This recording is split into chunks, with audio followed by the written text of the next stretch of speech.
It's 6 o'clock. We'll get meeting started. We'll start with roll call. Nikki. Here. John. Here. Melinda. Here. Tiffany. Here. Kelly. Here. Jason. Here. Myself here. All right, if y'all join me with Pledge of Allegiance. Pledge allegiance To the flag of the United States of America and to the republic for which it stands, one nation, under God, indivisible, with liberty and justice for all.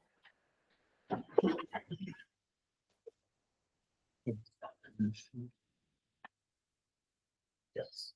All right. We'll start things off with student achievement. So, school-based mental health therapy, presented by Carolyn.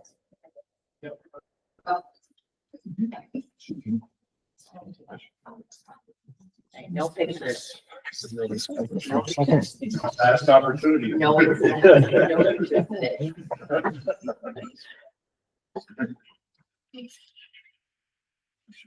I'm actually really curious. Yeah, no pictures. You don't like your hair? No, I just don't wanna.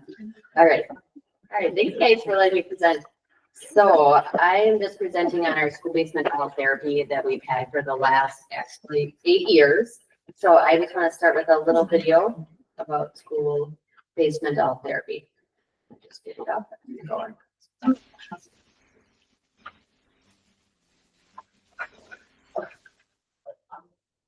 I do this work because over the course of my career, I have seen inequitable outcomes for students who are impacted by things outside of their control.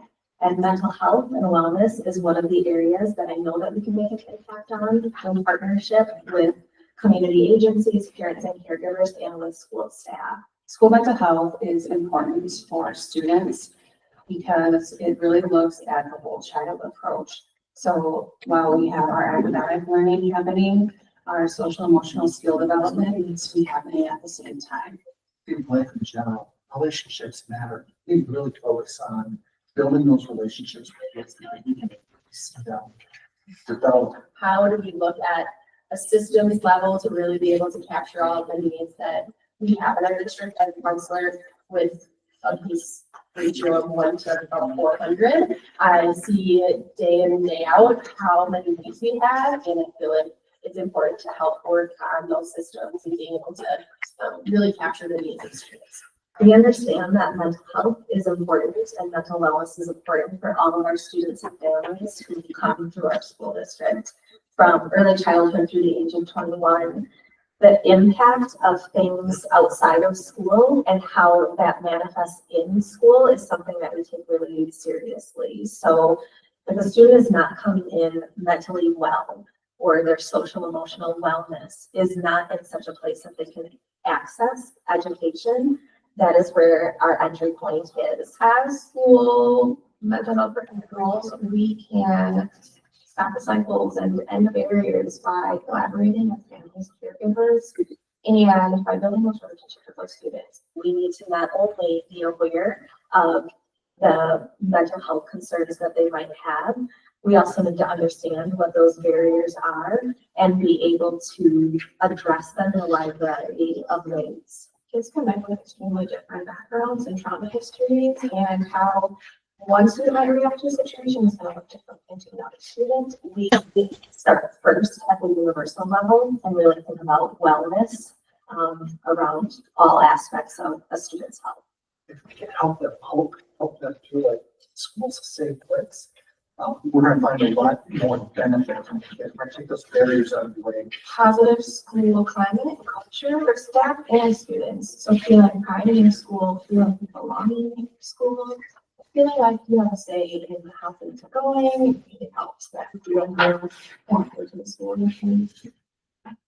I'm most effective with students when they feel accepted in a space of need. They feel like their identity is appreciated, they feel comfortable and safe, and are held to high expectations because they know that they can be great, and you let them know that they can be great, and that goes a long way.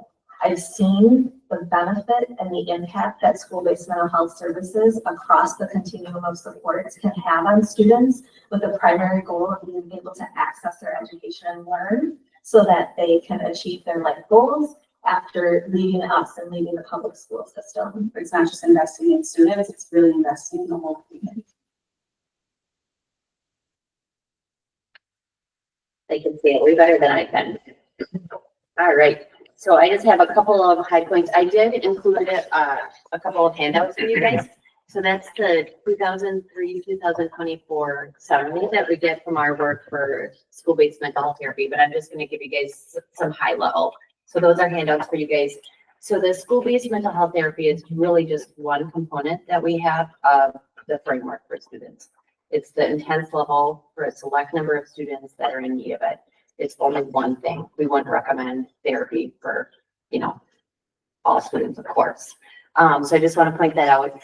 The history is that Connections for Mental Wellness formed in 2018, and it actually started with a group of us area school reps and mental health providers that said, we can't get to some of the academics with kids because of the mental health needs that they have.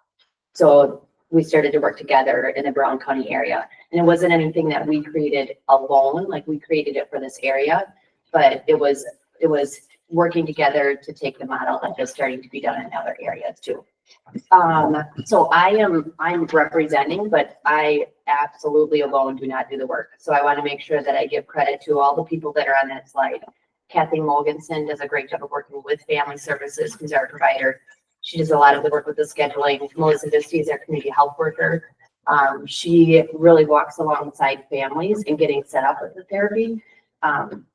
Angie Sandiford McNabb, and then Angela Eder, Amanda Fidel, Mike Olson, Ellie Wendorf, Ellie Masters, all the principals, the building admin assistants, and teachers really all work on this. So I'm representing it, but I definitely want you guys to know that they all do the work. So we have a partnership with Family Services that is cost neutral for the district, and it's 1 day per week. That means we don't have to pay any money for it, and we get kids the services that they need. We also have to make sure that we're good stewards of that service too. So some of the ways that we do that is we make sure that the slots are full, that we're referring kids, that we're working alongside parents to help them get set up for the therapy in order to be able to fill those spots. Because from the provider standpoint, they pay their therapist whether a student is with them or not. So they want to make sure that that is full and full of kids that need it. So the reason it's delayed, the 2023-2024 is that Connections for Mental Wellness takes all the data before and after, and they gather it. Like I got this partway through this last school year, and so it's a little bit delayed, of course. But they take the data every year. So it's 8 school districts that use Connections for Mental Wellness. It's not a unique model. It's something that's done in other areas too. There's 37 schools that have a therapist that comes in. There's 5 mental health provider agencies in Brown County that work with the schools. At this point, 398 students have received therapy. That's not in Wrightstown, that's in all of Brown County. And we do pre and post assessments to make sure that kids are improving. Couple things I wanted to mention is we do prioritize that this is therapy for students that have a barrier to mental health care, whether it's limited financial resources or parents can't get them to therapy. So it's the students that we would recommend that they don't get the therapy otherwise, and they do really need it. It's not anything that the school provides without complete parent consent. So this is different than school counseling. It's actually mental health therapy. So it's the same as if a child went to the clinic and the parent completed all their paperwork, submitted interns or Medicaid, whatever it was, that supported that. It's just that it's done without the barrier of having to travel outside of the district and get to the appointment. So yep, I also have in there, it is different than school counseling. So it is for a mental health need. So it is one of those intense interventions that's there for kids. So this is just some statistics. So at the time of discharge, students were showing signs of improved coping skills, improved, I can't quite read that, overall mental health, higher levels of resiliency, fewer behavior and office referrals, and also improved attendance. And then I also, on the bottom right-hand side, you can see the 5 providers that we work with here in Brown County is Purveya, Fallon, Foundations, Family Services, and Innovative Counseling. Close to that, you can also see too that Connections for Mental Wellness, they have raised and, looks like used about $107,000 because providers actually typically lose some money on the therapy services. Because sometimes when you're billing for Medicaid, you don't get as much reimbursement as what you pay the therapist. So Connections does some funding work to help support that so that students get the support they need. And then this is just some of the improvements that's also in the summary report. So you can just see some things there, like if I need help, I would want, I would see my counselor. Now they're using the word counselor as like really actual therapist. So that's not school counselor. So the really big benefits is that kids, when they have a good experience with a therapist, they're more likely to down the road when they're maybe 20, 25 or need that again. And they're much more willing to do that. So you can just see some of the good outcomes there, treating with respect. Was caring and understanding, help me do better. And then area of concern at the time of referral was much often an emotional need or challenging family situation, behavioral as well as social. And post intervention, you can see higher levels of resiliency, improved school attendance, fewer behavior and office referrals, improved overall mental health, and then improved coping skills. So those are also really great improved coping skills that we see in kiddos. And then these are just a couple of quotes that counseling helps me feel focused and calm, helps me think of a solution. I was able to talk about how I felt and not feel judged. I was able to feel safe about my feelings. So, and also overall, like 23 of 25 categories using the SDQ was improved for kids that received therapy. So I think that's it. Any questions that you guys have? I have a question for you, Caroline. Yeah. So the one thing that I looked at here at the time of discharge, and I'm looking at this chart for your reference, right? At the time of discharge, students showing signs of, and one of the lowest percentages is improved school attendance. Mm-hmm. Where here it's one of the higher percentages. Do you happen to know what the difference is? Is this like, hey, they really have been, and this is they aren't quite, but they are almost discharged? So one of the differences, this is the Brown County handout, and then this is specific to Wrightstown. Oh, okay. So okay, awesome. That's a great question. So yes, this is actually, so they did the work, Connections did the work of like, this is specific exactly to Wrightstown, and then this is all Brown County. So, I actually think it might have to do with a little bit, like, we don't struggle with attendance as much as yeah. some of the districts. So in Brown Wrightstown seems to be especially doing quite a bit better than that. Yeah, and honestly, that's in general. Like, Yeah. like we have, but that's not, that's because of the work. Also because of the community, but because of the work of really working to have kids feel safe and welcome and, happy here at school. Yeah. Awesome. Any questions? When you talked about Connections helping bridge that gap for Yeah. funding, Yeah. do you know where that funding comes? Like, do they do, Do is it state fundraising? funding or is it? Nope, it's fundraising. So I know even like, gosh, they did lose their funding for this next year and they were able to get a different, someone in Brown County that funds it that believes in the work. So I can't remember who the funding source is for this next year. I think it might have been either was or is going to be foundations. So yeah. And the big thing is schools can't fund that. Funding is limited. They can't fund that. So yeah. And so the way that we're good stewards is really working to make sure that we're understanding their systems, they're understanding our systems. We're making sure that the seats are full, that we don't have a therapist that's sitting without a student and the kids that need it are getting it. And we're also prioritizing students with barriers to care, the right students too. So yeah, any other questions? On the first card up here, one of the bottom items for other, this says lack of parent and guardian ... Do you know what the ... is?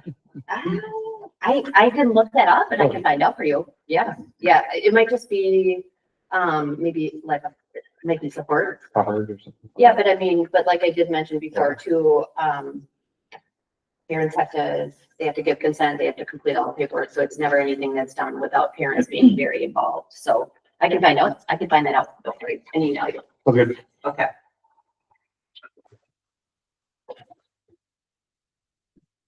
All right. Awesome. Thank you. Thank you. Thank you. We are a round of applause. Oh, gotcha. Thank you.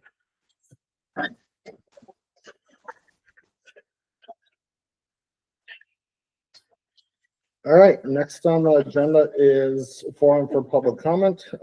This is the public's opportunity to bring concerns to the board for discussion and action on public forum. Items is prohibited per the open meeting law agenda posting requirements. Items may be taken under advisement, referred to proper channels, or basic general information may be provided. Hearsay, personal attacks, and anonymous concerns will not be considered. Those wishing to speak will be given 5 minutes to speak. Board minutes will reflect only open forum general comments. At this time, we have one person sign up, Ron Zung. Thank you. Thank you. Yes, I'm Ron Zahn, a district resident. And it is with considerable sadness that tonight I must speak to you about the possible death of one dear to me. Her name is Transparency. As things heated up here in the Wrightstown School District in recent months, transparency was oftentimes referred to. The previous board, under the capable leadership of President Angela Hanson Winker, was often accused of ignoring transparency.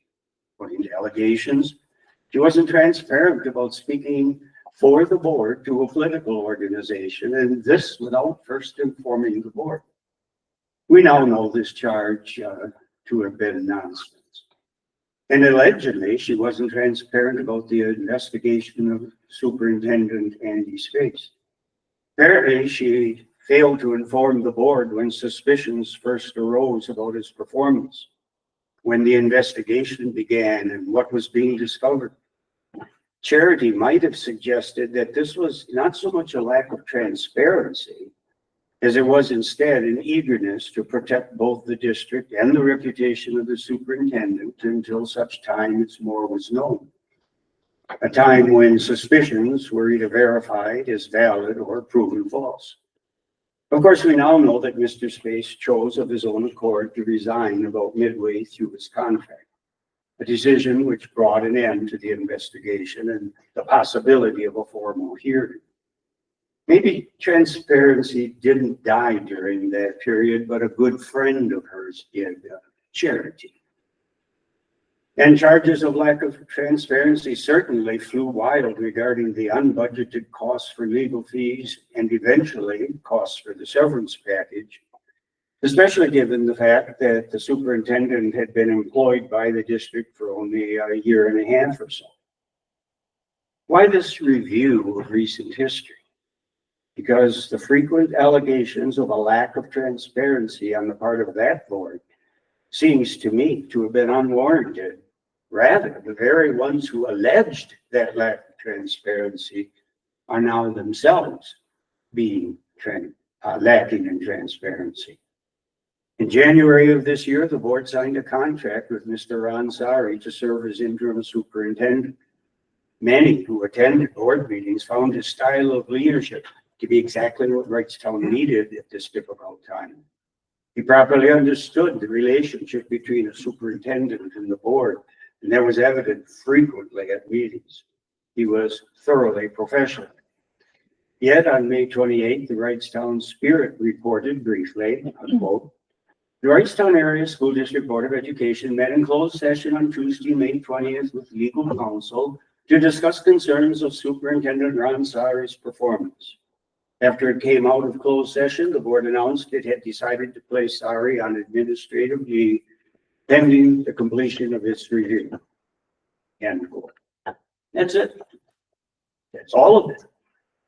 At ensuing meetings of the board, Mr. Sari's table placard was absent, but not a word of explanation was uttered that my ears could hear regarding his absence. It appeared that another district employee was filling in for the superintendent, but no explanation was given. Questions certainly arise, and among them are these. Does the board believe that the need for transparency was fulfilled by a brief notice in the Wrightstown Spirit? Since more than a month has now passed, what's the status of the board's performance review? If after only 4 months on the job, the board has detected a serious performance issue, is the board balancing that against Mr. Sari's obvious and considerable skill set? Mr. Sari is now being paid by district taxpayers for doing essentially nothing, for making no contribution to the success of the district. What's the timeline for the performance review? Is the board using legal counsel as it proceeds? And how much is this costing? Yes, where in all this is transparency? I fear we have died. Thank you. All right.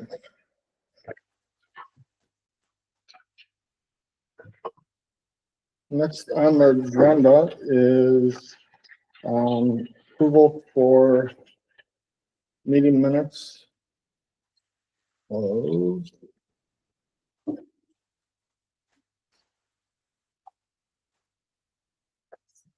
May 7th meeting.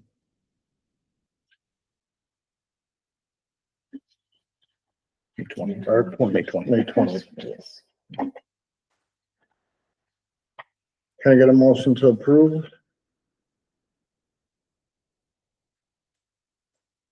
Motion to approve meeting minutes from May 20th, 2025. Second that motion. I'll open it up for discussion. Any questions? All those in favor to approve? Aye. Anyone opposed?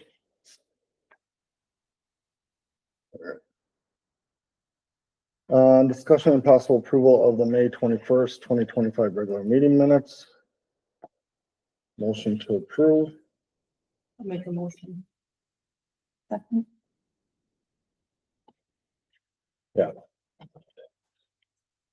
Questions or concerns with the May 21st meeting minutes? All those in favor to approve? Aye. Anyone opposed? All right, discussion and possible approval of the June 4th, 2025 workshop minutes. Looking for a motion to approve. I'll make a motion. I'll second. Open it up for discussion. Any concerns with the workshop meeting minutes from June 4th? All those in favor? Aye. Anyone opposed? All right. Consideration to approve the monthly bills, listing and receipts. Bring the bills, listings and receipts to the floor. Motion for it. Motion to bring discussion of approval of billings and receipts to the board. I'll second. All right, open it up for conversation. Are there questions on the bills, listings and attachments? You should vote. If you're bringing it to the floor, you should vote. You brought it to the floor, right? Yeah. So you should vote. All those in favor? Aye. Anyone opposed? So now we'll take a motion to approve and then once you have that motion, we'll discuss. Motion to approve. I just wanted to, I did have a question on the billings there. I had emailed Dan about it, but just wanted to be open out there. There was one item there that talked about the penny ward donation. I was curious why donation was a charge and not a deposit in there, but apparently they've gotten put into the general fund and taken out. So That was a in and out at the elementary school. There was a penny war. Good job, congratulations. Penny war at the elementary, maybe stealing your thunder from your board report. It was on my mail. That's long gone, but Penny war, I don't, we raised over $1,600 for the year. So yeah, that gets transferred in and then we have to transfer it back.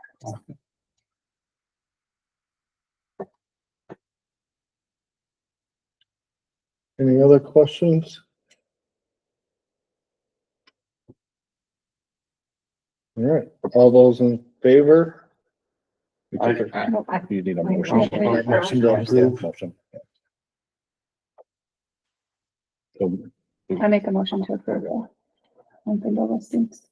I'll second. All those in favor? Aye. Anyone opposed? All right, consideration to approve the staffing update for June 18th. Motion to bring the June 18th staffing update to the floor. I'll make the motion. Go ahead. I'll second your motion.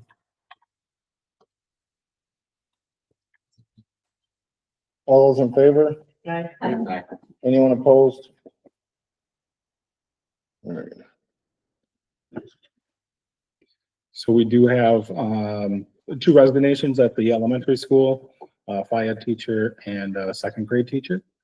We're currently in the process of, replacing that. I know there was second grade interviews today. And then we do have, three new hires, two at the high school, a counselor and a special education teacher. And then also a new hire in food service. So I know the elementary FIAD, that was a new role this year, right? We had previously had just one PE teacher before. Are we planning to replace or? Yes, planning to replace in order to make sure that we meet the appropriate minutes at FIAD at the elementary school. Okay. Excuse me. Is that just a part-time basis then? We have 1.5. So, 1.5. okay. So So this is the part-time this is the position. 1.0 This is position. the full time. This is the full-time. Okay. Oh, this is the full-time position. Yes. Mrs. Collins does it. Okay. And sometimes we get updates as to like any reasoning why they're leaving or just changing positions, different. I can speak to that. Thank you. His girlfriend got a job in Stevens Point. Uh, So he had to, and he's from the Amherst area, so he's moving back closer to family. It was hard to see him go. It was sad. We were sad. But understand the reasons why he was leaving. Yep. And then Mrs. Crowdy is leaving. She is taking a literacy position in the municipal district. Thank you.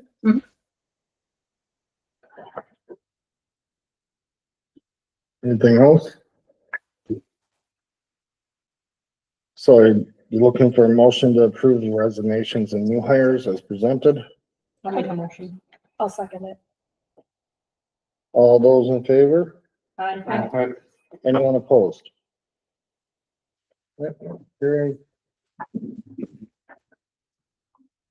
Consideration to approve, proposed school calendar for 2026-2027 school year. And review list of staff and parent survey data pertaining to the location of spring break in the school calendar. Motion to bring the proposed school calendar for 2026-2027 school year and review of staff parent survey data to the floor. I'll make that motion. Second. All those in favor? Aye. Anyone opposed? All right. So you've seen this before at a workshop on April 16th. Some of you might have not have been seated at that time. We did a community survey talking about, you know, where would spring break fall and some other information. We do have a proposed calendar here that would be recommended by administration. Spring break is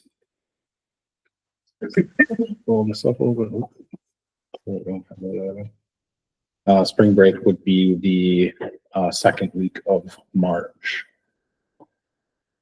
Always gets to be a bit of a struggle scheduling wise with sports and where and the end of quarters fall and that kind of thing. So I know a lot of districts do things differently, but I don't think that's a change from the current schedule. that is not a change. And it looks like it very Which much is what the supports the data. Which is what the survey said. Yeah. Yes. Yep. So one thing I noted in previous occurrences, we've had board meetings overlap with parent teacher conferences. It didn't look like the elementary ones overlap this time around, which is good because this usually ends up being a space used for book sales and things like that. But didn't know if you wanted to address the schedule of the board meetings on those nights so we don't have overlap. We certainly will have to look at that as we grow closer to that. And, you know, as we talked about, I think last meeting about, you know, rotating the schedule, maybe that's a great opportunity to move a board meeting location that night.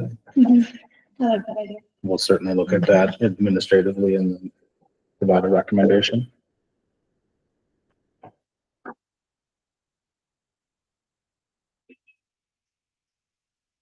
Other questions?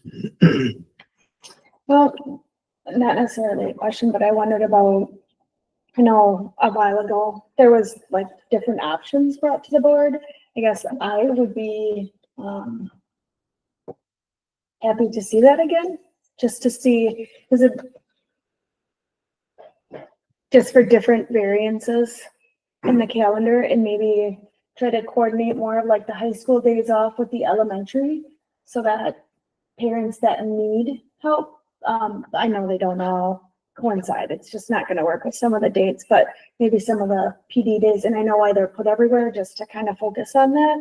So, I don't know, it's just an idea. I know it was done years ago that way where there were like more than one option, then staff could see what they thought and then like that information was then brought to the board, so.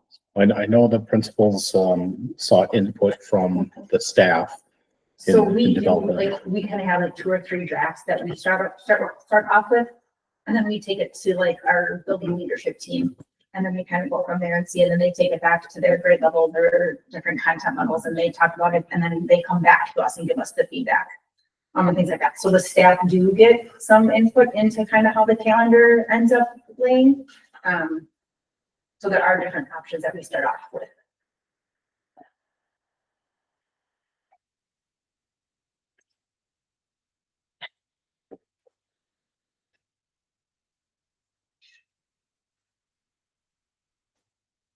Any other questions on? Sarah, can you just, there's a number of elementary PD days, but that's because there are additional elementary school PD days because of hours, correct? So hours is why we can do it. Yeah. Because the number of hours that you need for elementary compared to middle school to high school are different. And so that's why we have the possibility to do that. But one of the biggest reasons for that is to accommodate the timelines for Act 20. Okay. Where we have to have all the testing data collected, sent out to parents. That takes more than just what we're capable of doing within the school day. We don't have a ton of extra people who can do that, so we need to be a team effort. I mean, that's literally like all of our specialists are in a room helping classroom teachers organize their material, organize their data, and get it sent out to parents. So that's the biggest reason why those changed locations from this year to next year, because we figured out if we can do this a week earlier, that would be beneficial, because it's all timelines that we have to meet for Act 20. We have to give the assessment no later than 45 days before the end of the school year. The data has to be out by day 10. So that's why those days are in there in a really strategic place. Thank you. That text is very helpful. Is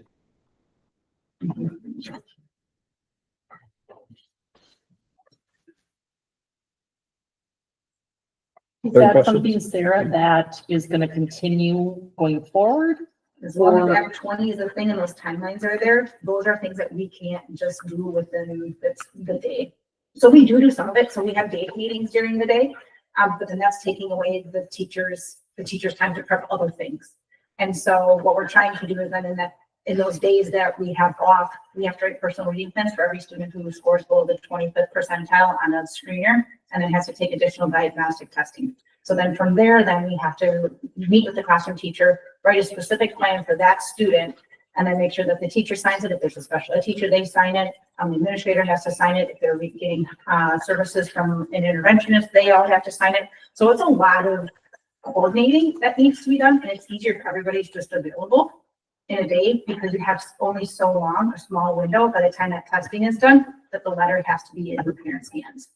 So they really don't make it conducive to be like, oh, well, do you know, we have a couple of weeks to do that. That's not how it works. So. Is that sometimes why then, like looking at April, they have the 16th off for PD, but then elementary has the 30th off again? Is that because of timeline? Because the 16th is district wide. And so we want to make sure that the elementary school can still participate in what the district wide initiatives are as well. So that's why those days are different. And the 16th, we probably wouldn't have our testing completely done by that point, because it's 45 like calendar days done instead of 45 school days. So we would probably start testing on the 19th of April. And I'm just spitballing that, like looking at that, that's probably when we would start. And so then we would have to do our day-to-day on the 30th. And then we would go and do all of the letters and getting them all sent out and personal reading plans created on the 3rd. You're more than welcome to come in and see what happens. I feel like this approach is becoming the normal for districts. Like I've seen other calendars and Mhm. this is not unusual. No, it's a lot of work. Mhm. It's a lot of organizing and and you want to make sure that you're doing it right and that you're doing it what's best for kids. Like when you write these plans, it's not a cookie cutter plan for every student. It's like, all right, if this is what their gap is showing, like what is that intervention going to look like? What is the classroom teacher doing? What is the intervention is doing? Or is it just the classroom teacher who's doing it? Then how are we going to progress monitor that? What are like and getting all of those things set up so that we can hit the ground running in this case, like April 4th. Thank you. Yeah.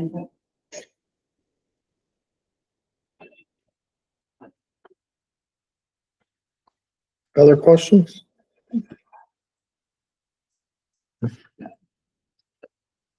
Right, so we're looking for a motion to approve the calendar for 2026-2027 school year as presented. I'll make that motion to approve the 26-27 school year. All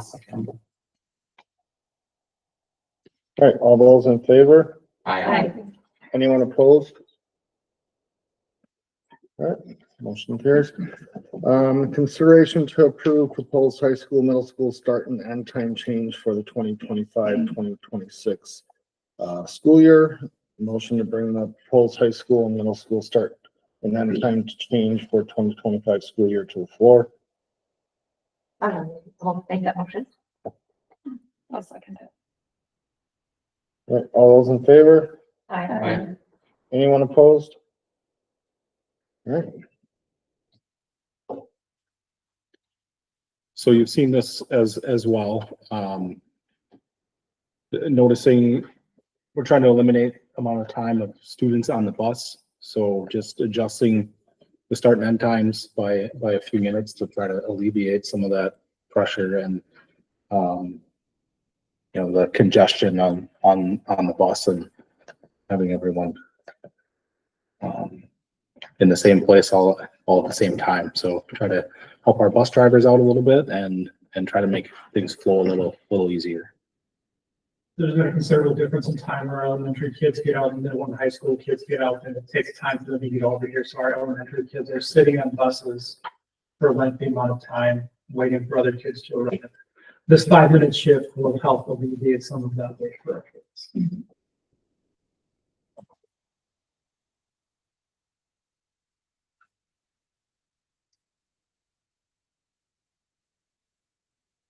Questions on it?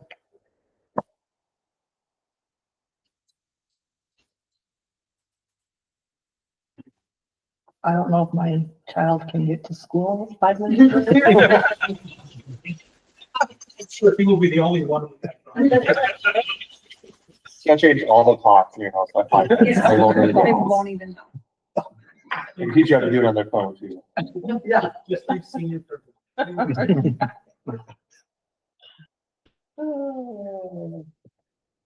Just blame them if like it's been a mom problem. That's a school mandated. Is that or going year round? Tom? I guess the only question Greg, my question is for you. This doesn't really help alleviate the fact that we would have issues with buses for sports teams or anything. It doesn't help nor really hinder it, does it?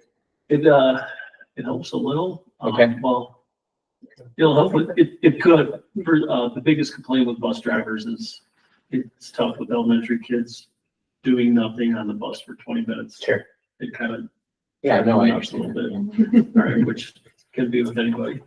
All right, with that, yes, it could be 20 minutes just sitting there with it. I know I don't want my kids in the car.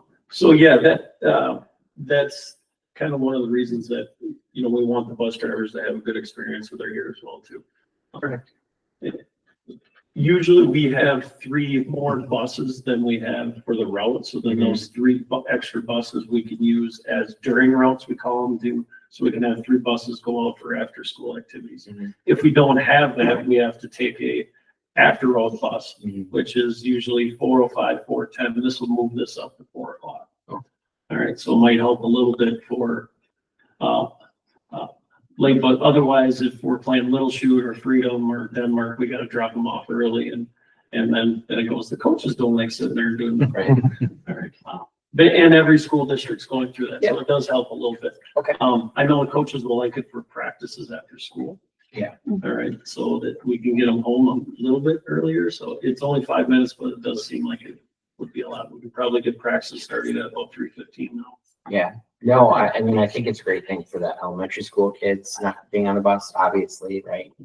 But as long as we're not hurting anything else, then I think it's good. What's the reason for moving the two schools forward 5 minutes instead of elementary school back 5?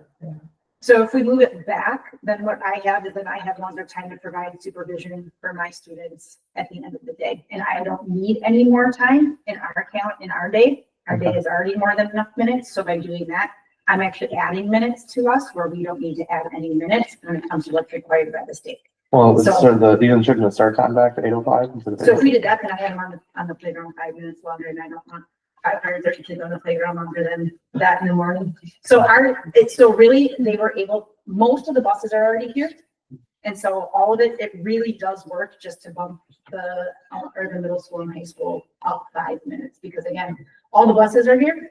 So it's just up to those kids. I also have a child who might have to get up 5 minutes earlier, to make sure that they're getting to the high school and middle school on time. Sounds good. Yeah, I don't want to delay drop off 5 more minutes. No, and then that's what it would, and honestly, that's what it would be. We'd have to push drop off back by at least 5 minutes. And I know we already have a line at 7:25 loading, so. So when you say kids are on the bus for 20 minutes, you mean this is when the bell rings and they're waiting on the bus for everybody to come out, correct? So our bell rings at 3:00. As soon as all of the buses are here, we exit. The buses, I think, are playing a little bit of a game and getting here at like 3:04.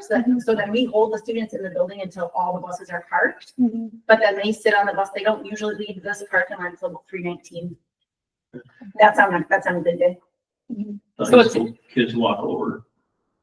Some of the high school kids. Essentially, we're cutting off 5 minutes of time they would be sitting on the bus. Yeah.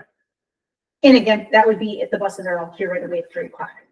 I mean, there's very rarely are they here at 3:00 and we're like, oh, great, the bell's ringing and we can exit. It's usually a little bit dependent on that, so. It is something that the bus company has asked us Yeah. to do for a couple of years now. I'm just Yeah. trying to process this in my mind. Is 5 minutes?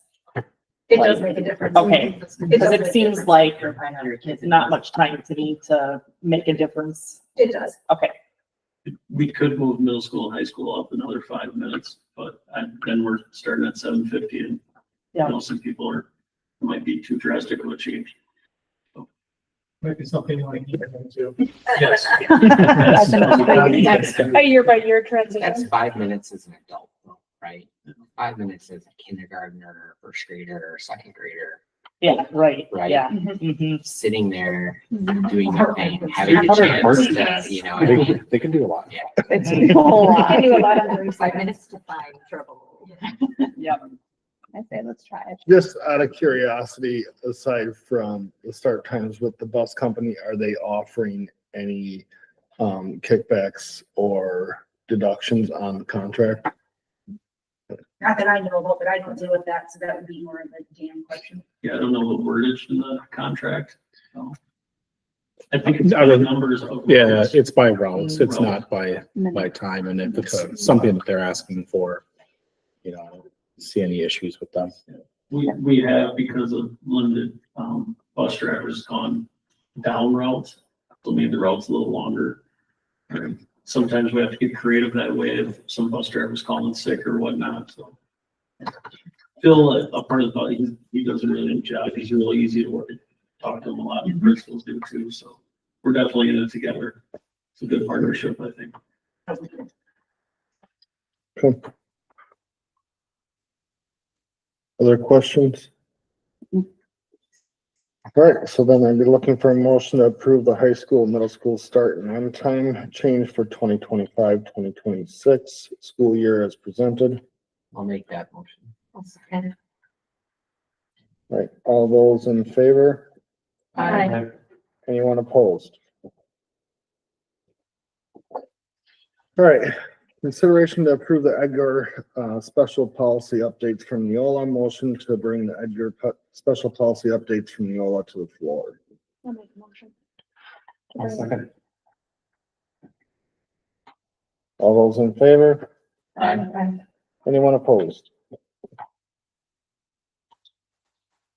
You've seen these policies before as well. These are policies related to federal grant dollars, regulations from the federal government, just strengthening, internal controls, documentation that's required on certain expenditures. I don't expect it to affect us too much. We don't have a lot of federal funds that are discretionary. Primarily they are, food service meal reimbursements, and staffing. We do have some professional development and some other things like that that is more discretionary, so we'll have to, provide some more documentation on that, but by and large, I don't see too much change.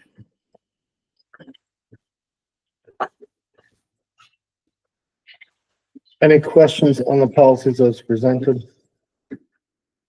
No, this isn't the first time, but maybe first time going into some of the details, so questions on how the graphs are presented otherwise. So just so I'm clear, in the attached documents that we're looking at, then what we see selected is what we are approving. That will become So the policy, strikeout, yes. and then So- that will become the policy. And So Tim Bannock from Neola will then clean that document up, and then this becomes our language. that will become our language Okay. on the policy section of docs.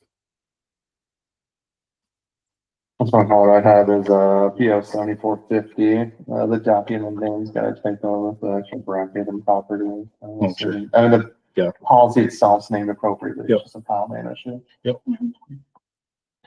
Yeah, that won't affect any of the policies, but thank you. Yeah. Other questions? All right, so I'd be looking to approve the Edgar special policy updates from Neola, policies 3440, 44440, job-related expenses, 6110, grant funds, 6111, internal controls, 6112, cash management of grants, 6114, cost principal spending federal funds, 6325, procurement federal grants funds, 7310, disposition of personal property, and 7450, property inventory as presented. I'll make a motion. I'll second. All those in favor? Aye. Anyone opposed? All right, consideration to approve Act 20 Policy 5411, third grade promotion and retention for at-risk students. Looking for a motion to bring Act 20 Policy 5411 to the floor. Motion to bring policy Act 25411 to the floor for discussion. I'll second it. All those in favor? Aye. Anyone opposed? So this is a policy that you have not seen. And Sarah can probably speak a little more to the detail about it. Procedurally, typically your process would be to have a first read at one meeting and then a second read at a second reading and an approval at that second meeting. Board policy does allow you to approve a policy in one sitting in an emergency situation. I wasn't sure if this qualified as a emergency situation, but I did speak with Tim Bannock at Board Docs, or Neola, and he recommended that we approve it in one sitting because there is a federal mandate that the policy be in place prior to July 1st, 2025. The policy does not go into effect until September 27th. So a little time to execute that policy, but it is a federal requirement that we have it in place. So That we have a policy in that place. we have this policy in place. So We have in place and if changes need to get made before 2027. correct. So that would be our recommendation. And Sarah, if you want to talk a little bit about the details, if there's questions. So even if the board would want a second read, we do have time. I talked to Tim Bannick and he said because of the current policy we have, it kind of bridges that gap, but for sure by August 1st. So we would have time if somebody's feeling like they want more details on it. I did ask him about the changes in selections. So I'm not sure why Ron didn't bring it forward with the other ones. But this should have been brought forward to us, but most of the selections, because it usually does go through the superintendent, are like a chunk of schools, it's the same selection. So there's no anomaly to the selections that you see here that are made for Wrightstown versus other school districts. So It looks like it's just saying,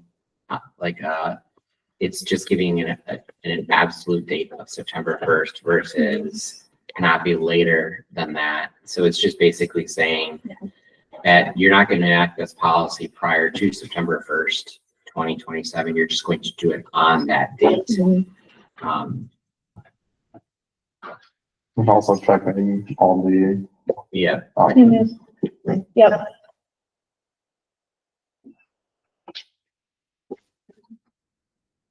I don't know if you wanted to add anything, Sarah.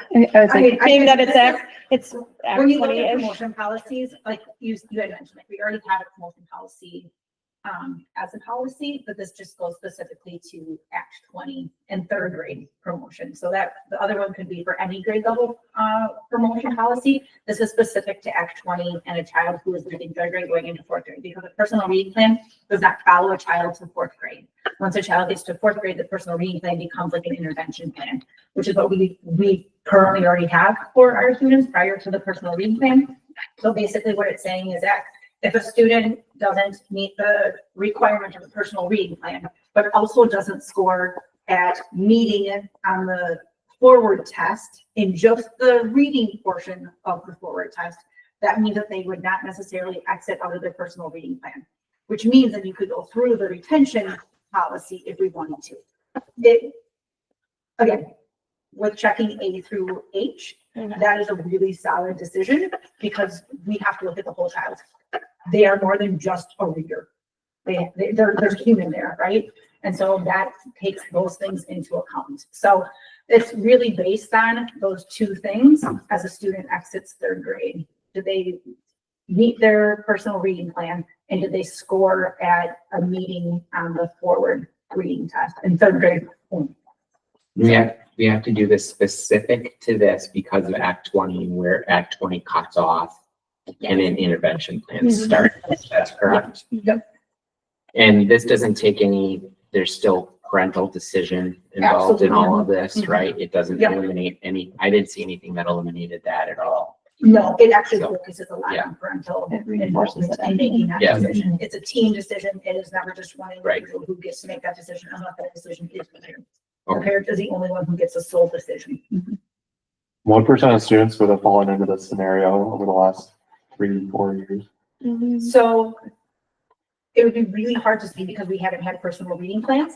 So if you're looking at students who scored the 25th in just our universal screener, and then who weren't as proficient on the forward, I think I can even just we just counted up yesterday. I think there were 20 students. Okay. But again, that's not looking at the whole child. And that was maybe a child who just didn't score proficient in one portion of the reading. They maybe scored proficient in the reading forward assessment, but if they weren't proficient in the reading, but proficient in the writing, then they could get a combined score. So it really is quite technical on how a student would fall into this. But right now, I would not have any student that I would recommend for remediation. Okay.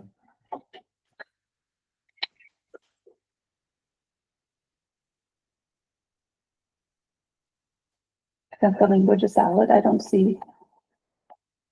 feel a need to do another reading. I think I would agree. Any other questions? So I'd be looking for a motion to approve Act 20 Policy 5411, third grade promotion and retention at-risk students as presented. I'll make a motion. I'll second it. All those in favor? Aye. Anyone opposed? All right. Agenda item number 6, administrative updates and board reports. So if you're looking for a motion to bring the administrative reports to the floor. I'll make a motion to bring the administrative reports to the floor. I'll second. All those in favor? Aye. Anyone opposed? All right. Can we start or do you want to go back? Okay. I will be, in July, I'll also be getting a more detailed report from the audit that I've started with the more audit reports that will come up. So I'll do more of that. That's what we plan for you. But right now, summer is the busiest time of the year, really, for the technology services team. So we're in the process of renewing over 400 devices at the middle school. We are updating over 100 iPads in the process right now. We're redoing the mobile device management system of the iPads. We're fulfilling the Google audit that we did over the course of the last spring here, and so we're in the process of making those particular changes. We are also creating a registration process for the district for the first time. That will be done annually, so we're about 85 to 90% complete with that at this point. We're moving the athletics registration over to Skyward. That will be coming out shortly. And just a large variety of changes. We are installing Chrome boxes in every single classroom over the summer, so we're in the process of again updating all of those and making some standardization in each of the classes. And then redoing our inventory system so that it's a bit more transparent and we are able to find student devices a lot easier and be able to keep track of those inventories. We're also redoing all of the carts at every one of the buildings and rewiring those and going through that process. Next month, we'll also be replacing all of the core switches at the school district, so that will be done for a short period of time as those become changed as they're out of service or they're out of date basically in October.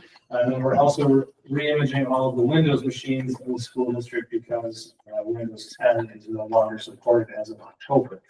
So that has to be done on every device that we have. So. A couple of things that we're in the process of this summer.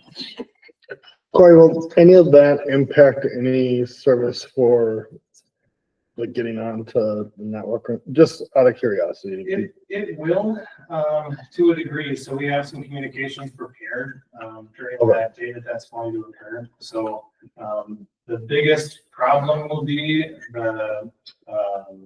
the wellness center, and it's really just it's not going to impact people getting in and out of there if they want to use internet during that time period. There's going to be some potential outage. Well, there's going to be some outages. There's not really a way to avoid that.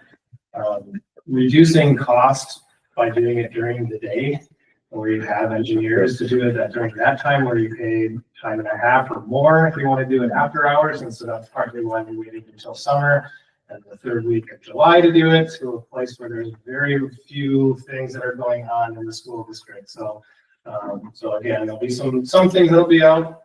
As far as our primary services, people should be able to access whatever they need to from home or from anywhere else during that time. But our phone system, basically everything that touches the internet for a short period of time will be down. So, I mean, it's just not economically feasible to have two primary network closets for an organization of this size, because the times in which you have to download the internet for any period is not worth the $50,000 to $85,000 of the cost to maintain one of those just to start. If that makes sense. So a couple of hours without internet every couple of years is not too big. Sure. Good. Just curious. Yeah. Corey, can you just elaborate on how you're using Chrome boxes in the classroom? Yeah, so right now, we have had primarily teachers have a projection of some sort. Usually it's a BenQ board, right? And oftentimes the device that they have connected to that screen is one that has not been very, it's been usually out of date. It's a loaner essentially. So something that's more than 5 years old when they get it to start with, right? And so oftentimes when a teacher ends up presenting something on their screen, they're also having to look at a lot of private information on a different screen at the same time. And so every day when they're taking attendance, and even when you just bring up the students' information up on a screen, there's all kinds of indicators that other students should not see, whether they have IEP, doesn't have all kinds of stuff. And so a lot of teachers end up trying to figure out, okay, can I have a device that's over here for me to take attendance, look for any kind of notification that each when the class starts, while I have something up on the screen at the same time. So basically, that Chromebox is going to be the thing that powers the primarily the screen that's up in front. Keeping it on site is beneficial for multiple reasons. One, there's something consistent in every single room. So if there's a substitute or you have something move across there when it comes to servicing them, they're always available. The second thing, it's a bit more economically feasible because the hardware inside the device is usually not as expensive as the glass and the screen. So if you buy another Chromebook for them, you have to pay for the part that is the most expensive, which is just the screen itself. So a lot of times they complain about the idea that the device is too slow. It doesn't have enough inputs for all of the peripherals that they have, like document cameras and everything else that they need to plug into it, where a Chromebox is designed to power all of that kind of stuff with a better processor, better hardware. We've already paid for the screens. So you can double up on those devices, provide them across the district without having to make a massive investment, and that dramatically improves their day-to-day operation. Thank you.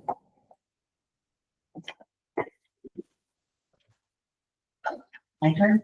Yeah. Yep. All right. I'm giving my May and June because we didn't get a chance to report out in May. So it was Showing off on our last one. May update as well.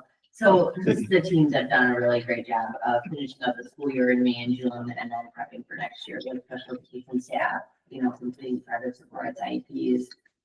Sources of strength stuff is set up for the fall. Health team is all set up. We've done some hiring. Thank you guys for approving a couple of those positions. High school special ed teaching position, high school counselor position. And then we have one of our 2 positions filled, the one we're still working on. And then lastly, I just say that Angie and I have spent a little bit of time together, and then also we have time marked out for tomorrow as well as several days next week just to spend time together. She already knows so much because she's been in the district, but really just to help her with anything as well as she knows that I'm available after 10:30 as well. So that's it. Thank you. Thank you. At the high school, first, since we last all met together, when high school graduation took place, huge thank you to Jason and William for helping our graduation. It was a great ceremony. It was really nice speeches and it went really well. Except the slideshow, but that's okay. That's been an issue for years. Since then, our last student who hadn't quite met requirements has graduated, so the entire class has received it, which was a huge thing. Huge thank you to staff and our RTI support staff and our special ed staff, all of the staff for everything they do to make that happen. That's not an easy thing to accomplish in the center of that community. Other than that, it's just been winding down, trying to get some stuff done and ready for a transition. Spent some time finalizing the master schedule details and working on scheduling stuff so it gets turned over. It's all in good stuff. It's been kind of a different last couple of weeks with what I normally do this time of year and the things I have to get done in a big hurry just to make sure they're all in a good place for somebody else comes in. Thank you. The end of the school year was a success. We did a send-off assembly with a fun game of Kahoot for our students and then a heated competitive game of head, shoulders, knees, and cones for the adults. And then the day ended with our annual popsicle down the playground for everybody. So it was a good last day. Summer school is well underway. We are 7 of 12 days completed, not that we're counting, but we've had a great turnout this school year. I have to give a huge thank you to Katie Hayes for her leadership. as it's been really smooth with her taking it over. And thank you to all the teachers and the parents for creating a fun and safe learning environment for all of our students. I am looking to finish the hiring of a library aide and a second grade teacher this week, and then wrap up all hiring by the middle of next week of a new ed teacher. I have to say I've been really impressed with the candidate pool. We've had a lot of people who have been applying for both of those teaching jobs, so that's been good. And then I would just like to end with, I would love to thank Scott, Bob, and Caroline for the last 6 years. They helped me when I was a rookie coming in, helped me navigate what being a leader looks like, teach me to take things in stride, don't get so worked up sometimes, and they will all be truly missed as we head into July. And they will be sitting at the table. So thank you.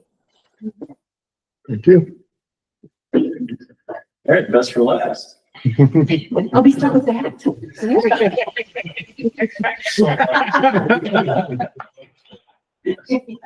All right, so starting off here, some highlights. Our Wisconsin FFA state convention was last week. All right, and we had a couple things. Mr. Pinchard gave some updates. We had a lot of good winners, a lot of good recognition for our Wrightstown chapter. So we had Paige Weinberg earned a silver rating for her research on housing of poultry broilers. Lainey Sundin and Lydia Mullimans earned a gold rating and were the state winners for the research on the effects of lipids on pelt quality of red satin rabbits. Their research paper actually will be representing the state of Wisconsin in the National FFA Science Fair in October. That's pretty cool. Madeline Mullimans earned a spot and participated in the Wrightstown FFA Honors Choir, or Wisconsin FFA Honors Choir. The Wrightstown FFA was responsible for the management of the agricultural artwork competition and displays at the Wisconsin Convention. Our student managers who helped were Gracie Fernandez, Madeline Andori, Rylan Mullins, and Lorelei Steiner. Sienna Stultz participated in the state discussion meet competition. Everly Irving, Kylie Kessler, and Maddie Momarts presented an agricultural market plan in the CD competition as well. And lastly, Molly Rubel and Morgan Cuso represented Wrightstown in the FFA delegates. Right now, as we speak, Mr. Winkler is in Chicago for Nationals Forensics. So next month I'll get the report on that. And later this month, Mr. Dell will be taking our FBLA students to California. So it'll be cool to see some of our students how they're doing in Nationals. As you can see, if you're around town in Wrightstown, you can see how busy our facilities are. I know last night was a great night. I kind of sometimes just sit back there and kind of smile when we're looking. There's 2 baseball games at the high school going on. There's 2 softball games. There's soccer games over at the high school. There's soccer games here. There's youth baseball in the corner. And then last night as well, we had our neon run that started at 9 o'clock, where we had over 100, almost 130 runners. All right, that took place. So it's very, very busy. You can't really, probably should sell parking. All right, find much parking. Definitely a lot of stuff going on. But a big thank you to Coach Nara at the cross country team. A lot of volunteers. We had a lot of teachers come out, all right, to help. The Wrightstown Village Police helped me doing traffic, so I wasn't just out there in the middle of the road at 10 o'clock. Helped me out. I am a big target that they can hit. But it was awesome. We had runners all the way from the elementary school, like a 3rd grader actually took 3rd place in the 14 under, and we had some grandpas and grandmas take part in it as well too. So it was a very fun event, good fundraiser for the cross country program. Our summer personal conditioning is off to a good start. We're 2 weeks in. We have over 230 high school and middle school students from 7th grade till 12th grade. Big thank you to Coach Chase from Bell Health and our high school coaching staff for assisting in this. From 6 a.m. to 11:30 on Monday through Thursday. All right, you'll see at the wellness center and on the track and in the gym, you'll see them taking part in 6 different sessions. It gets a little crazy from 6 a.m. to about 7:30 a.m. in the wellness center. So if you're going to wellness center, you might want to go either before or after that time. All right, there's a lot going on. As Corey said before, our athletics department, we used our school activity registration. That company got bought out by a company named Arbiter, and honestly, they've been really slow at doing the changeover, and they haven't been as quick. So a lot of schools have it as well, and we're going to kind of go away. And as you can see with Corey, he's kind of a guru, right, and everything. And We're gonna have a new student registration system. We're gonna keep it a part of that. So we're thinking they're gonna help families. Otherwise, as I know a lot of you in here have, you would have to make up your own family portal again and everything else. So instead of that, we're just gonna have one stop all that you can do everything. So plans for that will probably come out in July, I would assume. We want to make sure that we get it right. It is before I get into the all conference at the end here, from last month, the one thing that I wanted to mention is we had our annual NCAA Division III signing ceremony.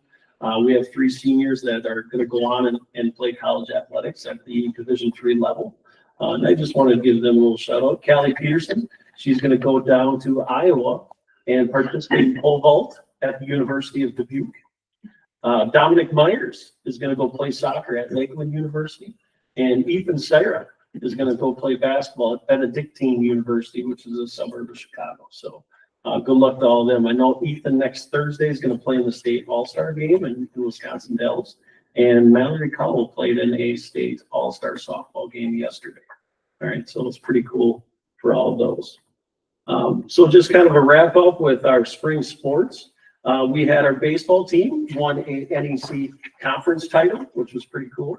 Unfortunately, the playoffs is kind of one of those days that we wish we would have had back. All right, but they had a really good season. Really proud of those guys and what they did. Our girls soccer team really went on a run in the playoffs. They won a regional title, and they played last Thursday in sectionals versus a really good Xavier team. We were tied 0-0 at half, and we ended up losing 2-0, I think, or was it 3-0? 2-0. 2-0. Xavier has actually ended up beating Howard's Grove pretty bad in the sectional final. And they're actually the #1 seed at state. They'll play on Friday, and I can see them pretty easily winning a state title. So we gave them a run for the money. They had a great year, so I'm really proud of those girls and coaches. Some individual awards that we had from our sports and boys golf. We had 2 golfers that earned second team. We had Zach Wendland, a junior, and Andrew Bessel, a freshman. And Andrew actually qualified as an individual section qualifier golf. And I know he's doing a lot of individual golf stuff this summer. So, and talking to the new soccer coach, I'm going to try to make him the goalie in the fall too. So hopefully he agrees with that. All right. Boys track and field. We did not have any all-conference members, but we had 4 gentlemen qualify for sectionals. Carson Rice, a sophomore in 110 hurdles. Alex Van Helford, a sophomore in high jump. Matthias Schroff, a junior in the 400. And Sam Haven in sophomore in triple jump. For girls track and field, Katrina Haruska was a second team. She finished second at the conference meet in high jump. So she did a good job there. And then we had 1 girl qualify for sectionals and 1 for state, and that was Callie Peterson in pole vault. And she actually finished up her career with a 4th place finish in pole vault, which was pretty cool. She came back from an injury. She really only, she got back from regional. She hurt her knee pretty bad in March. So it was good that she was able to come back. For softball, we had a first team, Mallory Cowell. She was first team utility player. Second team was Briley DeRocher in the outfield, senior, and Molly Rubel was a second teamer as a junior in the infield. Honorable mention, we had 3 softball players. We had Bryn Amundsen as a sophomore catcher, Kaya Lake, a senior infielder, and Natalie Cowell, a senior infielder. And for baseball, Aiden Humphreys was the player of the year, voted player of the year. And if you remember back in football, he was also voted the offensive player of the year. So he was player of the year in 2 sports. And I know in basketball, he was out conference as well too. So pretty crazy with what he was able to accomplish. But first team players for baseball, we had Ryan Leahy, a junior catcher, Trevor Vandehei, a senior outfielder, and he's going on, as we know, he's got a college scholarship to play for Iowa. So he's going to Iowa next year. And Aiden Humphreys as pitcher. He was unanimous, and all 3 of them were unanimous. Second teamers, Caleb Pogorski, pitcher, senior, Mason Driscoll, and senior outfielder. And honorable mention, we had 2 players as well too, Will Schoenwalder, a senior infielder, Bennett Stengel, a junior infielder. So pretty good for the baseball team, good representation. Girls soccer, we had a couple. We had the twins, Kirsten and Carly Verbatim, were both first team all conference with girls soccer. They're both defenders. Kirsten was actually unanimous, and Carla just missed unanimous by 1 vote. Second team, we had one member, Claire Tinus, a sophomore forward. And honorable mention, Ella Fondry, senior defender, and Ava Krieger, a junior goalkeeper. And that's what I have. Thank you. Okay. Yep. Well, usually I like to try to put a positive spin on it. I can never be as positive as Craig, but the news out of Madison is the Joint Finance Committee is moving closer to completing the state budget. But that news is that the funding levels for K-12 schools will fall far short of the proposed budget targets set by Governor Evers. So the governor had proposed an increase in special education funding to 60% at a sum sufficient level. That means that the state would pay the full 60% regardless of how much that costs. Current funding are at 33%, and it's called a sum certain amount of funding, meaning they allocate a certain amount of money in their budget, and if spending is higher, then that percentage is lower. So the current percentage as of June 2025 is 30.64%, meaning that local schools need to make up the difference. The committee has proposed an increase to 35% in 25-26 and 37.5% in 26-27, but it still would remain at that some certain amount, so those figures would likely be lower. Wrightstown annually transfers over $1 million from the general fund to cover special education costs that are not funded by the state and federal dollars. An increase here would reduce the transfer amount and from that general fund to create predictable and spendable revenue in our budget. So if we were funded at the governor's proposal, that likely would have created about $500,000 in our budget that we could have done some really great things for staff and students. The Joint Finance Committee has proposed an increase in reimbursement rate of the high cost special education formula, which reimburses costs on a per student basis that are over $30,000. In that program, districts pay for the first $30,000, and then the amount above that is reimbursed at 24%. The committee has proposed increasing that reimbursement to 50% in 25-26 and 90% in 26-27. So in the current budget, our high cost special education was $44,560. So this increase would create roughly $40,000 in revenue. So falling far short of what the governor had proposed. The committee is also looking to provide no increase to general state aid, meaning that the entire $325 per pupil increase that's in state statute would be funded by local property taxes. So as we appear to be getting closer to approved budget at the state level, it fails miserably to address the budget needs of K-12 schools across the state. So wish I had better news, and maybe I should have gone first so Craig could have, highlighted us at the end, but maybe next time. So we will bring the proposed budget to you at the July workshop, and we'll start looking through that process. We will still have a balanced budget, but it's looking a little bleaker than we had hoped. Well, not no. Yeah, sorry to deflate the balloon there a little bit, but. Upcoming meetings, so we have July meeting scheduled, so Wednesday, July 9th, and I have received back everything on the question for the next meeting, and it will be the 23rd. So we keep the workshop July 9th and the 23rd will be the regular meeting? Correct. All right, then agenda item C6C, future agenda items. So motion to bring future agenda items to the floor. Motion to bring future agenda items to the floor. I'll second. All those in favor? Aye. Anyone opposed? So discussion on any future agenda items.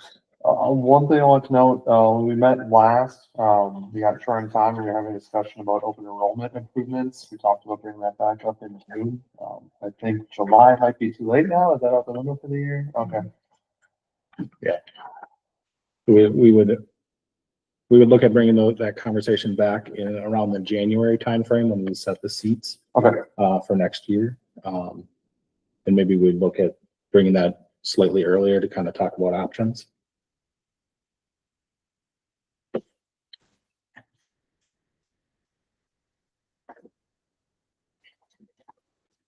Other items?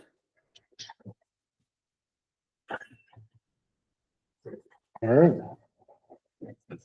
Move on to agenda item 7, executive session. The Board of Education may upon motion duly made and carried, convene in closed session under one or more of the exemptions provided in section 19.851 Wisconsin statute for the following purposes pursuant to Wisconsin State Statute section 19.851C, considering employment, promotion, compensation, or performance evaluation data of any employee over which governmental body has jurisdiction or exercises responsibility, specifically to discuss matters related to district administrator.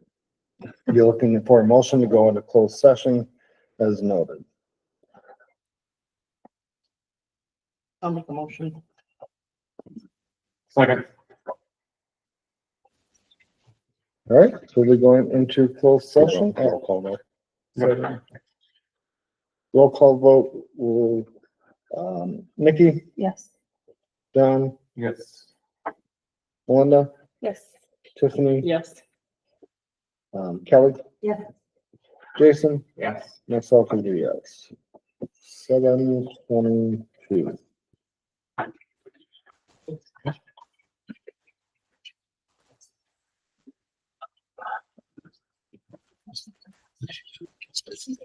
Okay.